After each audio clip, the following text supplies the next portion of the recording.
Chair recognizes the gentleman from Georgia, Mr. Clyde, for 5 minutes. Thank you, Madam Speaker. Right here in our nation's capital, crime continues to soar at an alarming rate, yet the D.C. Council is determined to advance a severely misguided bill to reduce penalties for violent criminal offenses. In fact, some of the very crimes that the D.C. Council included in their radical legislation are on the rise. For example, last year, robberies were up, vehicle theft increased by 8%, and carjacking skyrocketed by 14%. Yet the D.C. Council is fighting to reduce, yes, reduce, penalties for these offenses. You just can't make this stuff up. Now, to her credit, D.C. Mayor Bowser opposes this dangerous effort, correctly claiming, and I quote, "This bill does not make us safer." For once, I agree with Mayor Bowser, because combating crime and protecting citizens is not a conservative issue. It's a common sense issue. It's an American issue. In the face of D.C.'s failed leadership, Congress must take immediate action to prevent this disastrous bill from emboldening criminals and threatening the safety of residents and visitors. In the coming weeks, I will introduce a joint resolution of disapproval to stop this insanity in its tracks. And I look forward to leading this fight, and I urge all of my colleagues, Republican and Democrat, to join me so we can ensure that no American faces fear and violence in our nation's capital. Madam Speaker, I rise today in the defense of America's Second Amendment freedoms.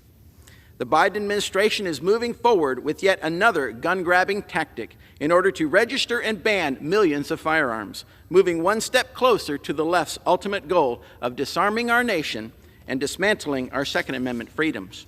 Earlier this month, the ATF finalized an unconstitutional rule pertaining to firearms with stabilizing braces.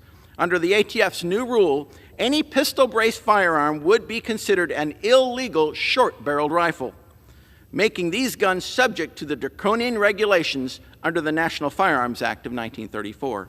Let me be clear, unelected anti-gun bureaucrats at the ATF do not have the authority to make laws. That authority rests right here in Congress.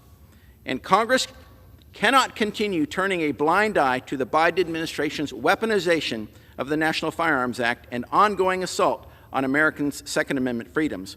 The time to act is now, and I am proud to lead this fight.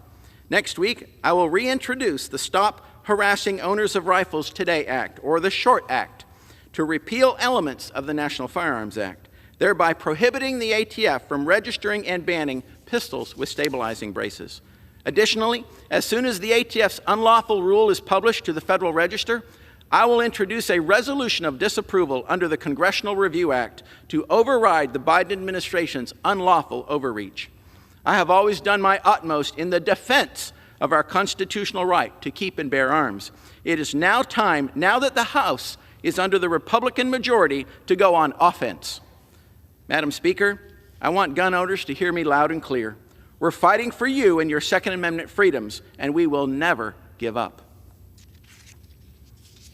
Madam Speaker, I rise today to highlight the lawlessness happening at our southern border.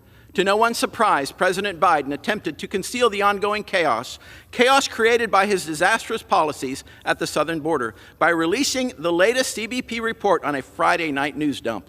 But these tactics can't hide the truth. Last month, over 250,000, over 251,000 illegal aliens were apprehended at the southern border, making December the highest monthly total on record. More than 250,000 in a single month. If that doesn't pressure the Biden administration to fix this crisis, what will? In a dangerous addition, 17 suspected terrorists were caught illegally crossing the border in December, bringing the total number of individuals to 38 who were on the terrorist watch list and caught at the southern border in just the first 3 months of fiscal year 2023. How many suspected terrorists have to cross the southern border before the Biden administration will take this border crisis seriously? To make matters worse, CBP has already seized over 9,000 pounds of fentanyl so far this fiscal year, which is enough to kill more than 2 billion people, over 6 times the population of the United States. When will the Biden administration finally put an end to the wide-open southern border that allows this deadly drug from China to devastate our communities? While the White House willfully destroys our southern border and subsequently demolishes our national security, House Republicans are determined to secure the border and put Americans first. Part of that commitment is ensuring that every solitary individual responsible for this self-inflicted crisis will be held accountable, starting with Secretary Mayorkas, whose impeachment is long overdue. Without accountability, Americans will not have the safe and secure nation they deserve. Thank you, and I yield back. The chair recognizes